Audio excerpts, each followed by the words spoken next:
Kalian pernah gak sih kalian tuh sebenarnya banyak sekali punya barang, banyak sekali pilihan baju misalkan, tapi kalian ngerasa nggak tahu harus pakai apa atau bahkan kalian ngerasa kurang dan ngerasa nggak punya apa-apa. Itu ada gak ya penjelasan psikologinya? Yuk kita tanya AI. Oke, kita tanya gini, apakah ada teori psikologinya saat kita punya banyak barang, banyak pilihan, kita malah ngerasa seperti tidak punya barang yang cukup, sehingga bingung memilih mau pakai apa dan ngerasa malah pengen yang baru lagi. Oke, ternyata istilah psikologinya banyak nih ya. Yang pertama ada paradox of choice. Saat kita punya terlalu banyak pilihan, bukannya merasa bebas, kita malah ngerasa cemas, bingung, dan gak puas. Akhirnya setiap pilihan terasa kurang pas dan kita pikir mungkin ada yang lebih baik. Itulah sebabnya banyak barang justru membuat kita merasa tidak punya apa-apa. Yang kedua, istilahnya hedonic adaptation. Setelah mendapatkan barang baru, rasa senang biasanya hanya bertahan sebentar.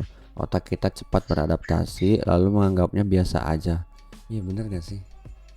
Kalau kita beli barang baru kita ngerasa kayak sayang-sayang nih barangnya.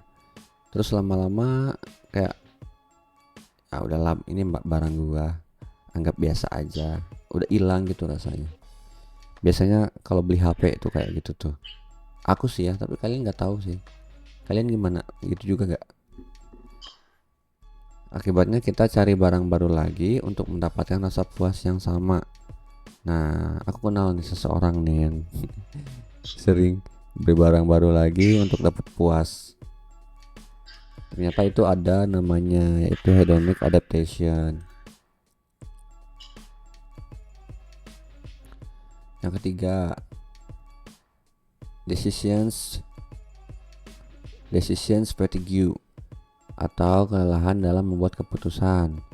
Nah, semakin banyak opsi yang tersedia, semakin besar energi mental yang terkuras hanya untuk memilih. Oh, ini aku tahu nih. Ini kalau nggak salah ada di cerita kenapa orang-orang besar kayak Steve Jobs, terus Mark Zuckerberg, bosnya Meta, itu kadang bajunya sama-sama aja gitu ya. Kayak selain buat branding, mereka juga menghindari ini ya, decision fatigue, supaya mereka hemat energi. Mereka nggak harus memikirkan tentang pakai baju apa, jadi mereka bisa fokus mengembangkan diri, mengembangkan perusahaan, dan memikirkan visi gitu ya. Ini nama yang pada akhirnya kita merasa lelah, tidak puas, dan malah lebih mudah tergoda untuk membeli yang baru. Nah, itu sebabnya. Yang keempat ada istilahnya relative depth. Yang keempat ada namanya relative deprivation and social compression.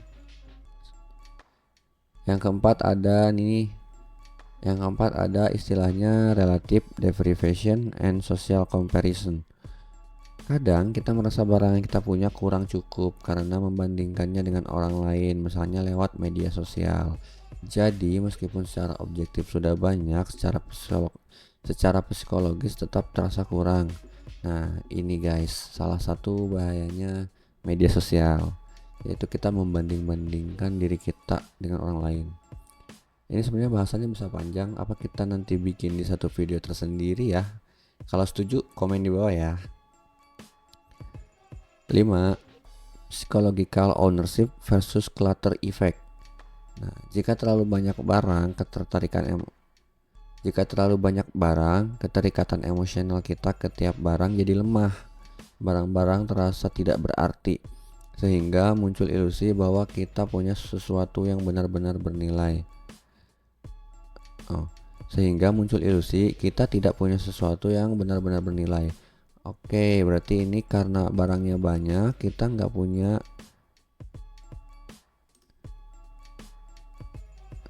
Karena barangnya kita, oke, ini karena barangnya banyak, kita ngerasa barang-barangnya tidak punya nilai gitu ya.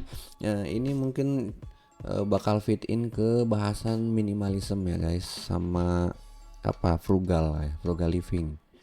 Dimana barang-barang yang kita miliki hanyalah barang-barang yang memiliki value, yang memiliki nilai, yang memiliki kenangan mungkin, atau yang memiliki fungsi saja, sehingga kita tuh nggak perlu banyak-banyak numpuk barang supaya nggak kena psychological ownership and clutter effect ini ya guys ya.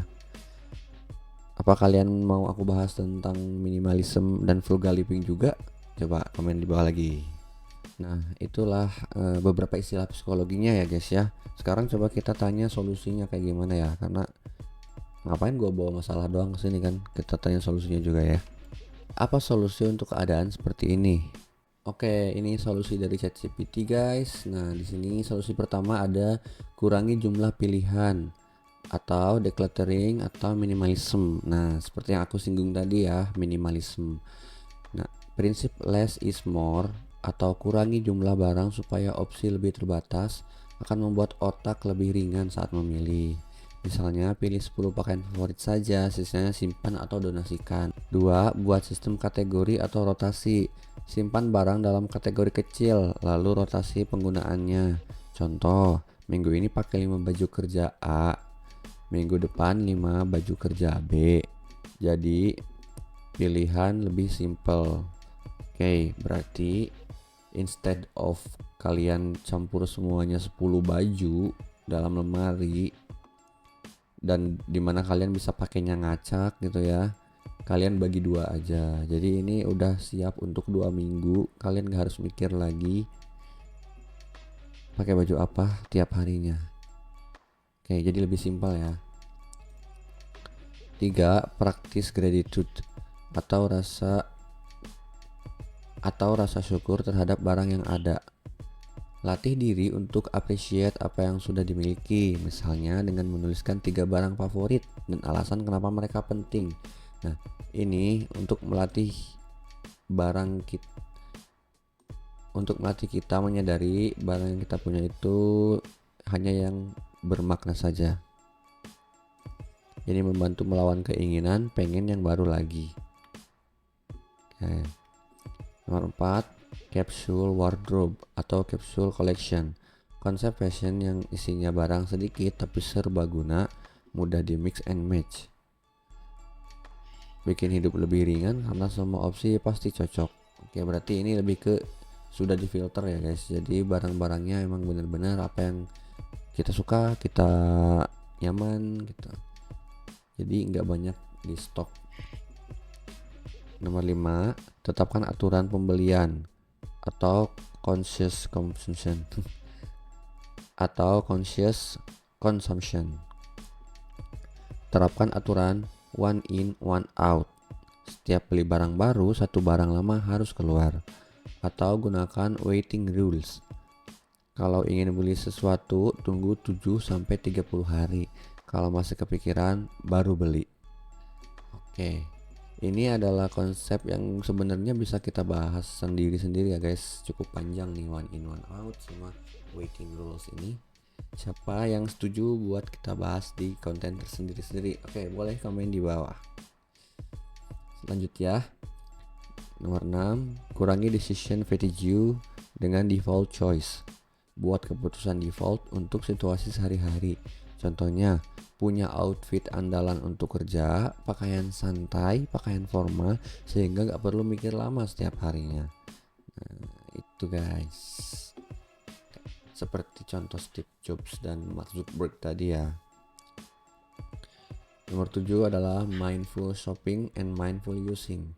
Saat belanja, tanyakan apa barang ini benar-benar nambah nilai hidup saya atau cuma keinginan sesaat. Saat memakai, menikmati momen, bukan buru-buru mikirin barang baru. Oke, ini yang disebut mindful, itu kita benar-benar memikirkan ya apa barang ini memang bernilai atau cuma sesaat tadi ya.